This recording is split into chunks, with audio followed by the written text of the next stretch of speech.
Assalamualaikum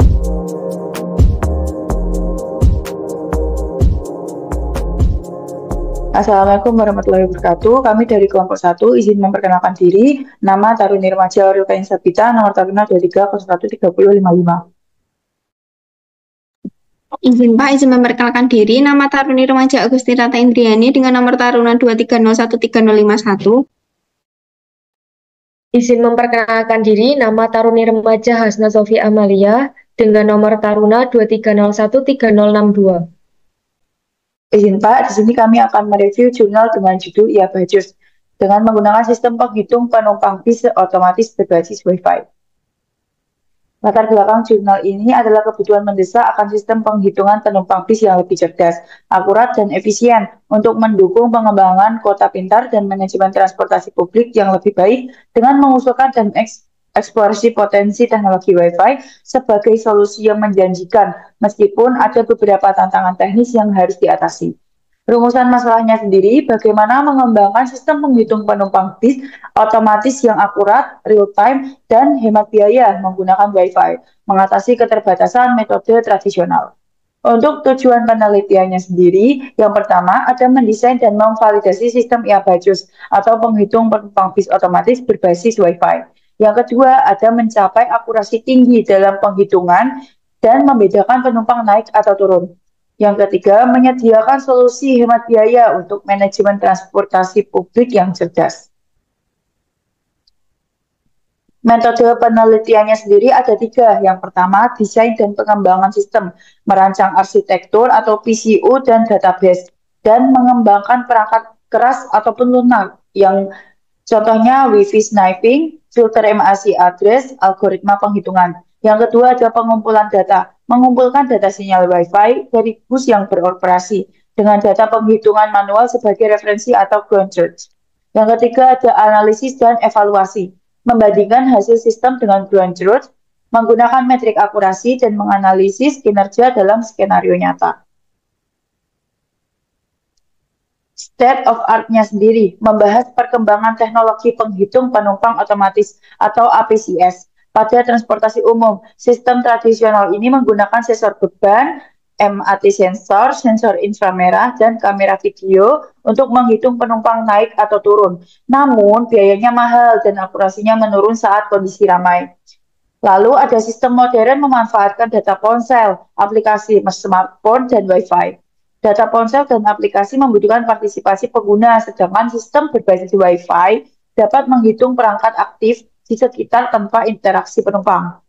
Tantangan utama sistem Wi-Fi ini adalah randomisasi alamat MAC pada perangkat modern yang menyulitkan pelacakan perangkat secara konsisten.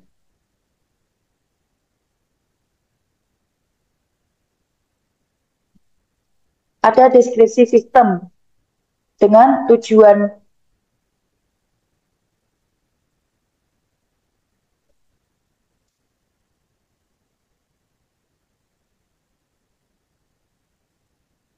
dan konsep dasar, IABAJUS dirancang untuk menghitung jumlah penumpang bis secara otomatis dengan memanfaatkan deteksi perangkat Wi-Fi yang aktif di dalam kendaraan umum. Sistem ini dapat memerlukan interaksi atau aplikasi khusus dari penumpang, sehingga proses perhitungan berlangsung secara pasif dan anonim.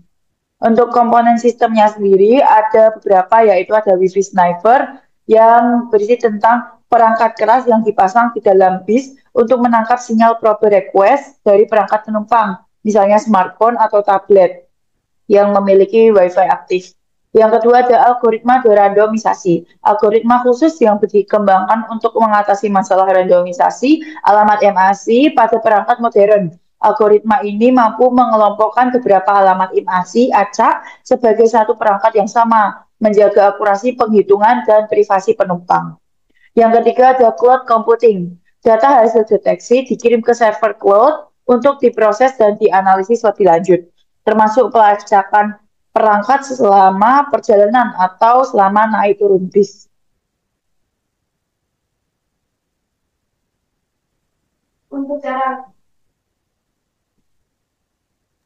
Untuk cara kerja sistemnya, yaitu yang pertama itu ketika bus berhenti di halte, itu WiFi sniffer akan menangkap semua perangkat dengan WiFi aktif di sekitarnya. Yang kedua, untuk setiap perangkat yang terdeteksi akan dianalisis alamat MAC-nya menggunakan algoritma derandomisasi untuk mengidentifikasi perangkat-perangkat unik.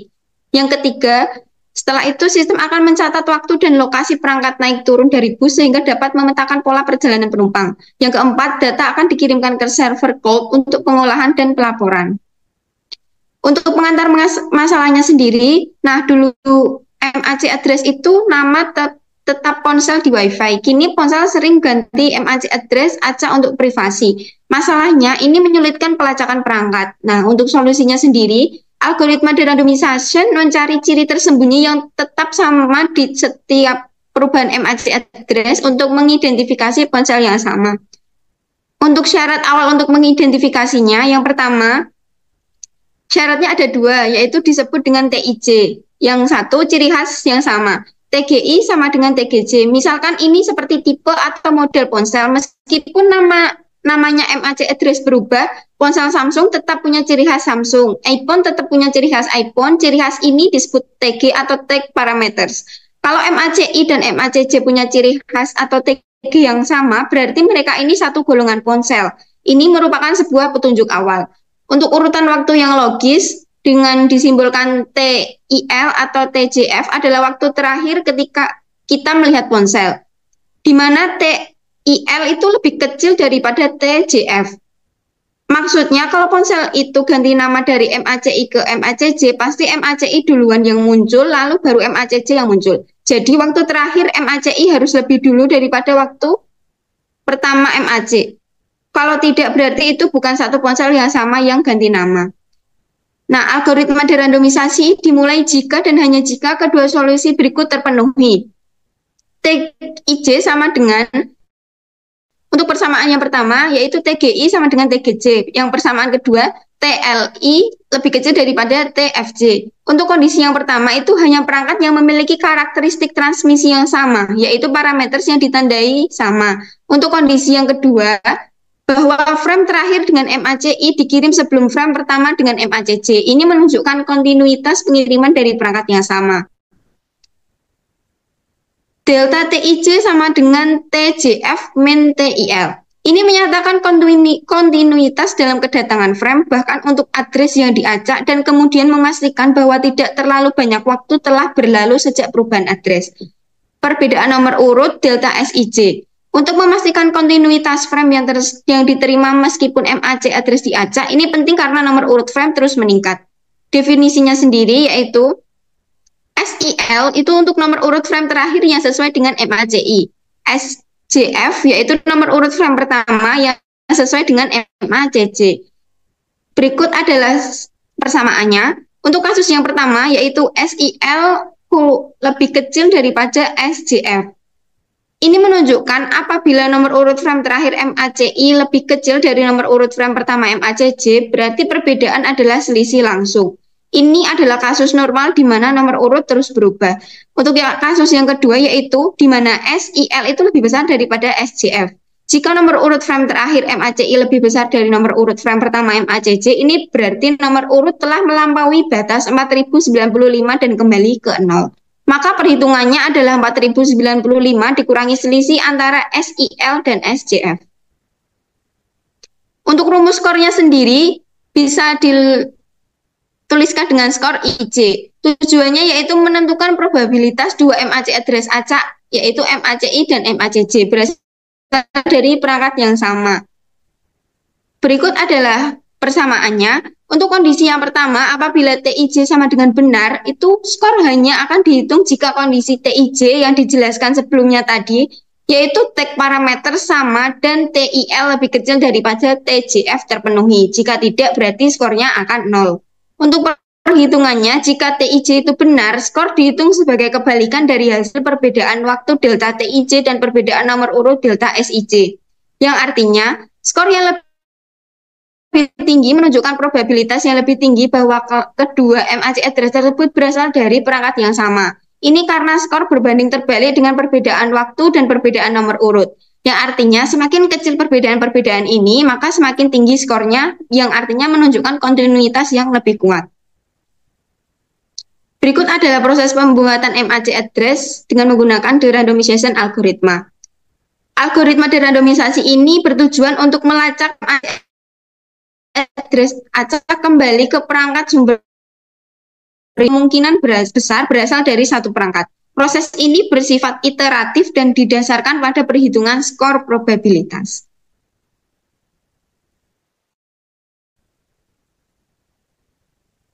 Untuk langkah-langkahnya, yang pertama yaitu inisialisasi dan penerimaan frame. Sistem dimulai dengan menangkap frame atau start sniffing. Ketika frame baru dengan MAC address acak diterima, algoritma akan memprosesnya. Yang kedua yaitu pengecekan kondisi awal dan skor. Yang pertama, setiap frame baru akan dibandingkan dengan MAC address yang sudah ada di dalam daftar. Skor berdasarkan perbedaan waktu dan nomor urut frame itu akan dihitung antara MAC address baru dan MAC address yang sudah ada. Skor ini hanya akan bernilai positif jika kondisi gamma, yang artinya ada kesamaan tag parameters dan urutan waktu yang benar itu terpenuhi. Yang ketiga, pembentukan dan perbaruan daftar atau list. Jika belum ada daftar atau semua skor adalah 0, berarti MAC address baru dianggap berasal dari perangkat baru dan daftar baru yang hanya berisi MAC address tersebut akan dibuat. Untuk yang pertama, itu jika ada daftar yang sudah ada dan skor positif, MAC address baru akan diidentifikasi dengan MAC address yang sudah ada di dalam daftar yang memberikan skor tertinggi. Yang kedua, apabila MAC address baru merupakan elemen terakhir dalam daftar, ia akan ditambahkan di append ke dalam daftar tersebut. Yang selanjutnya yaitu proses perbandingan penempatan. Jika ada MAC address lain atau MACN yang mengikuti MAC address yang cocok atau MACM dalam daftar. Yang pertama, jika skor antara MACM dan MAC address yang baru lebih rendah dari skor antara MACM dan MACN, berarti MACM dan MACN lebih mungkin berasal dari perangkat yang sama. Proses akan berlanjut mencari posisi yang tepat untuk MAC address baru mengabaikan MACM. Yang kedua, jika skor antara MACM dan MAC address yang baru lebih tinggi dari skor antara MACM dan MACN, berarti MAC address baru lebih mungkin berasal dari perangkat yang sama dengan MACM. MAC address baru akan ditempatkan di daftar tepat setelah MACM. Proses ini berulang secara rekursif untuk MAC address berikutnya ke dalam daftar. Pada akhirnya, semua daftar yang terbentuk akan berisi MAC address yang memiliki probabilitas tinggi untuk dapat dilacak kembali ke perangkat sumber yang sama. Frame yang termasuk ke dalam daftar yang sama akan ditandai dengan MAC address yang sama. Evaluasi akurasi untuk algoritma randomization ini, salah satu tantangan utamanya dalam menghitung penumpang menggunakan Wi-Fi adalah randomisasi alamat MAC pada perangkat modern seperti smartphone, tablet, dan lain-lain. Dan randomisasi ini membuat satu perangkat dapat muncul sehingga menyulitkan pelacakan perangkat yang sama secara konsisten. Dan tujuannya adalah mengukur akurasi algoritma de-randomization ia bagus dalam mengelompokkan berbagai alamat MAC acak yang berasal dari satu perangkat unik. Sehingga sistem dapat menghitung jumlah perangkat dan secara tidak langsung jumlah penumpang dengan tepat. Untuk metode pengujiannya sendiri ada dua, yaitu kondisi statis dan kondisi dinamis, di mana metode pengujian dengan kondisi statis ini, perangkat Wi-Fi sniffer ditempatkan di dalam bus yang berhenti, dan sejumlah perangkat dengan Wi-Fi aktif seperti smartphone, tablet, dan lain-lain, yang berada di dalam bus selama periode waktu tertentu. Dengan tujuan dari eksperimen ini adalah untuk memverifikasi apakah sistem dapat mendeteksi semua perangkat yang ada di dalam bus meskipun mereka menggunakan MAC address yang dirandomisasi. Dan untuk yang kedua yaitu kondisi dinamis, di mana eksperimen ini dilakukan pada bus yang beroperasi secara nyata di jalur perkotaan dengan penumpang yang naik dan turun di beberapa halte. Dalam konteks ini, perangkat penumpang dapat masuk dan keluar dari jangkauan sniffer, dan MAC address mereka dapat berubah dalam perjalanan. Untuk tujuannya dari eksperimen ini adalah untuk mengevaluasi kemampuan algoritma dalam melacak perangkat yang sama selama perjalanan meskipun terjadi randomisasi MAC address. Nah, hasil pengujiannya ini cukup tinggi. Pada kondisi statis, algoritma berhasil mengidentifikasi perangkat dengan akurasi hingga 100%, yang artinya semua MAC acak berhasil dikelompokkan dengan benar ke perangkat masing-masing menurut jurnal tersebut. Dan untuk pada kondisi dinamis, akurasi sedikit menurun menjadi hampir 94%, di mana penurunan ini disebabkan oleh adanya error acak yang muncul, khususnya ketika dua hal tebus sangat berdekatan, sehingga sinyal perangkat bisa terdeteksi di dua lokasi yang hampir bersamaan dan membingungkan algoritma. Untuk kesimpulannya, sistem ini mengatasi tantangan randomisasi MAC address yang sebelumnya menghambat metode Wi-Fi tracking dan memungkinkan pelacakan penumpang secara anonim, akurat, dan real-time. Untuk poin-poin utama dari kesimpulannya adalah bagus ini mengandalkan Wi-Fi sniffer untuk mendeteksi perangkat tanpa perlu interaksi dengan pengguna. Lalu untuk poin yang kedua adalah menjaga privasi dengan sistem de-randomization yang tidak mengungkap identitas pribadi dari penumpang. Lalu yang selanjutnya adalah akurasi yang cukup tinggi hingga 100% dalam kondisi statis dan 94% dalam kondisi dinamis yang mengungguli sistem tradisional. Untuk poin yang terakhir yaitu memungkinkan pelacakan naik turun penumpang yang mendukung pemetaan rute dan analisis mobilitas. Nah, mengapa ini penting? Karena hal ini relevan untuk mengembangkan smart city dan transportasi publik yang berbasis data dan meningkatkan efisiensi operasional, mengurangi kemacetan dan emisi, serta mengoptimalkan jadwal dan rute bus. Selain itu, hal ini juga menawarkan solusi yang hemat biaya dan scalable dibanding teknologi sensor yang konvensional. Untuk kritik yang dapat kami berikan pada artikel bagus ini adalah yang pertama yaitu klaim akurasi yang 100% dalam kondisi statis ini perlu dikaji ulang. Mengapa? Karena artikel ini menyebutkan bahwa bagus mampu mengidentifikasi perangkat dengan akurasi 100% pada kondisi statis yang dalam sistem berbasis AI atau sensorik hal ini tidak realistis. Dalam buku deep learning kayak Goodfellow dan rekan-rekannya dijelaskan bahwa sistem machine learning hampir selalu mengandung error dan bisa berasal dari noise, overrating, atau data outlier yang oleh karena itu klaim akurasi 100% seharusnya didukung oleh data statik seperti interval kepercayaan dan pengujian berulang agar secara ilmiah dapat diterima. Lalu untuk klaim solusi hemat biaya yang tidak didukung analisis, ini salah satu tujuan utama dari artikel tersebut adalah menyediakan solusi yang hemat biaya untuk manajemen transportasi publik secara cerdas. Namun, artikel ini tidak menyajikan analisis biaya atau perbandingan teknologi tersebut, di mana klaim efisiensi masih bersifat asumsi tanpa adanya data kuantitatif. Dan ada sebuah artikel Management Challenge for the 21st Century karya Peter F. Ini menyebutkan bahwasanya setiap sistem manajemen harus dibuktikan efisiensinya secara kuantitatif, sehingga perlu perhitungan atau simulasi biaya agar klaim ini dapat valid secara ilmiah.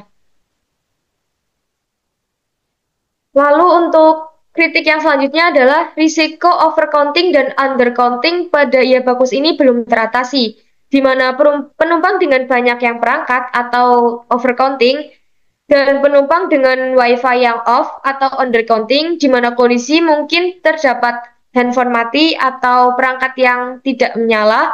Hal ini tidak ada solusi teknis seperti koreksi algoritma atau filter. Karena pada sebuah artikel karya Kamga dan Yaziji tahun 2014 ini, multi-device bias bisa disebabkan error hingga kurang lebih 15%. Hal ini cukup tinggi dan dapat mempengaruhi keandalan data Wi-Fi. Selanjutnya, pada validitas eksternal belum teruji secara generalisasi yang terbatas. Pada pengujian ini hanya dilakukan di skala yang kecil dan belum diuji di jam sibuk, kota besar, atau sistem yang multimoda. Sehingga hasil studi skala kecil tidak bisa digeneralisasi tanpa validasi lapangan dan dibutuhkan uji lapangan berskala besar untuk validasi yang nyata. Nah, kemudian ini adalah beberapa referensi yang kami gunakan untuk membandingkan dari artikel yang kami review dengan jurnal-jurnal tersebut. Sekian presentasi dari kami, kelompok 1. Apabila ada kekurangan kami mohon maaf. Saya tutup. Wassalamualaikum warahmatullahi wabarakatuh.